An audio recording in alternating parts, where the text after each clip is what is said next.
भारत में 800 सालों बाद वो हुआ है जो दुनिया हिलाने के लिए काफी है। पूरी दुनिया सालों तक इस बात पर अध्ययन करेंगे। और इस बीच जो बड़ी खबर आ रही है वो बताते हैं आपको।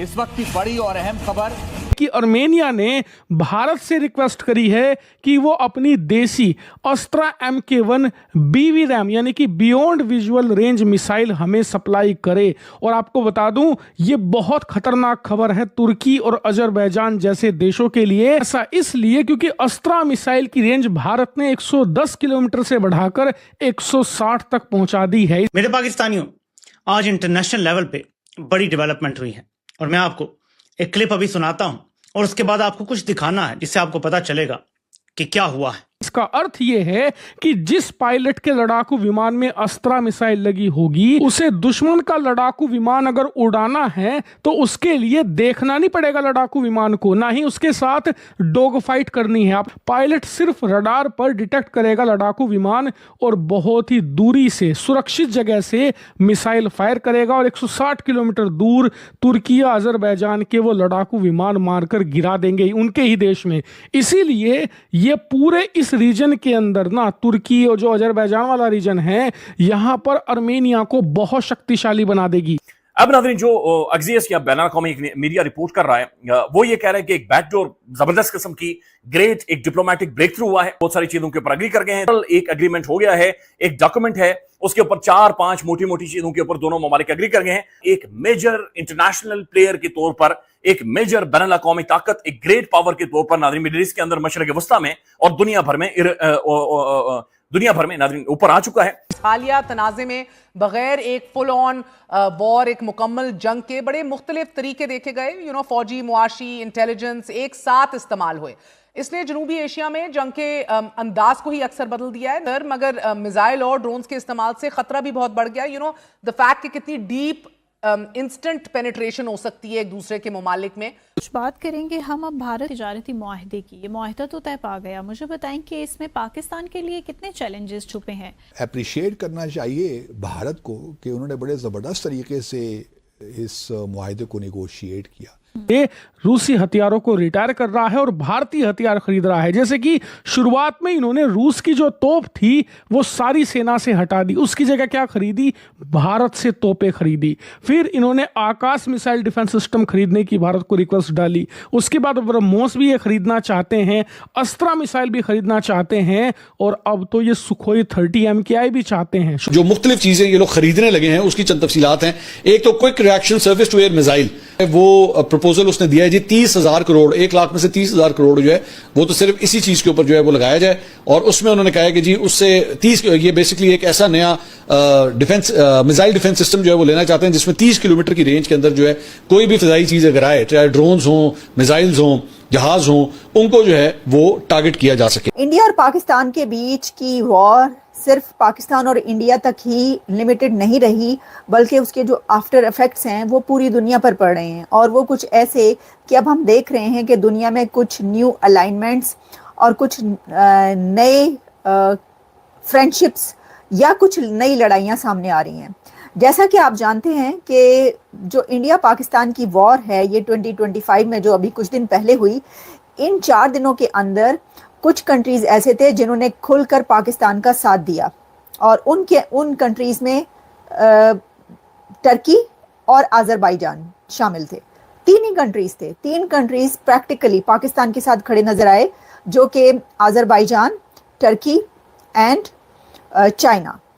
तो इंडिया ने पाकिस्तान को काउंटर करने के लिए एक नई स्ट्रेटजी बना ली है और वो स्ट्रेटजी ये सामने आ रही है कि अब इंडिया आर्मेनिया को आर्म्स सेल कर रहा है और बड़ी तादाद में आर्म्स आर्मेनिया को सेल किए जा रहे हैं भारत की तरफ से। ये भारत आर्मेनिया को ही आर्म्स सेल नहीं कर रहा, बल्कि ये पाकिस्तान को भी काउंटर किया जा रहा है। और वो कैसे है कि देखिए, अजरबैजान और आर्मेनिया का झगड़ा बहुत डेकेड से है। अगर हम इसकी बात करें तो ये जो इसकी एक लॉन्ग स्टैंडिंग कॉन्फ्लिक्ट है बिटवीन अजरबैजान एंड आर्मेनिया, ये काराबाख रीजन जो है उसके ऊपर है। लेकिन दोनों के बीच 1990s में जो है एक लड़ाई हुई और उसके बाद 2020 में जो है वो वॉर हुई है आर्मेनिया और अजरबैजान के बीच। लेकिन सीज फायर हो गया, टॉक्स भी जारी रही, ऑनगोइंग पीस टॉक्स के बावजूद दोनों एक दूसरे को बड़ी ही दुश्मनी की नज़र से देखते हैं, अजरबैजान और आर्मेनिया। और जो दोनों टू नेशंस हैं इनके डिप्लोमेटिक टाइज और जो नहीं हैं और जो सिटीजन्स हैं वो एक दूसरे के कंट्री में ट्रैवल भी नहीं कर सकते। तो आप सोच सकते हैं कि ऐसी सिचुएशन में कि जब अजरबैजान और आर्मेनिया के ये ताल्लुकात हैं और उनमें से एक कंट्री पाकिस्तान को सपोर्ट करता है इंडिया के खिलाफ वॉर के अंदर, तो इंडिया के पास एक बड़ी ही एक अपॉर्चुनिटी है ये कि वो अपने उस दुश्मन के खिलाफ जो उसका दुश्मन है उसको सपोर्ट करे। और क्योंकि आर्मेनिया अजरबैजान का दुश्मन है, अजरबैजान का राइवल है, तो वो इंडिया का फ्रेंड है। और इंडिया ने अब पिनाका और आकाश मिसाइल ये सेल किए हैं आर्मेनिया को। अब आर्मेनिया और अजरबैजान की जो लड़ाई है वो भी इंडिया और पाकिस्तान की वजह से एक नया रुख ले रही है। अच्छा, इसके साथ साथ आप ये भी जानना चाहिए आपको, और आप जानते ही होंगे कि इंडिया का जो ट्रेड रूट और जो नए रूट्स हैं उसके अंदर जो एक रूट है वो भी गुजरता हुआ आर्मेनिया से गुजरता है, अजरबैजान से भी गुजरता है। ऐसी सिचुएशन में इंडिया को जब ये जंग हुई तो ये तो पता था कि चाइना पाकिस्तान का साथ देगा, ये तो अंडरस्टूड बात थी, इससे तो किसी को इनकार किया हो ही नहीं सकता कि चाइना पाकिस्तान के साथ खड़ा होगा। लेकिन उसके ऊपर भी बातें हो रही थी, हमने भी ये सवाल उठाया कि क्या चाइना पाकिस्तान के साथ खुल के खड़ा होगा? क्या भारत से वाकई लेफ्ट विंग की राजनीति खत्म हो रही है? क्यों विदेशी मीडिया और पड़ोसी देश बीजेपी की बंगाल में बढ़त को लेकर हैरान हैं? दोस्तों, हाल ही में वेस्ट बंगाल की राजनीति और वहां बीजेपी की परफॉर्मेंस ने पूरी दुनिया का ध्यान खींचा है।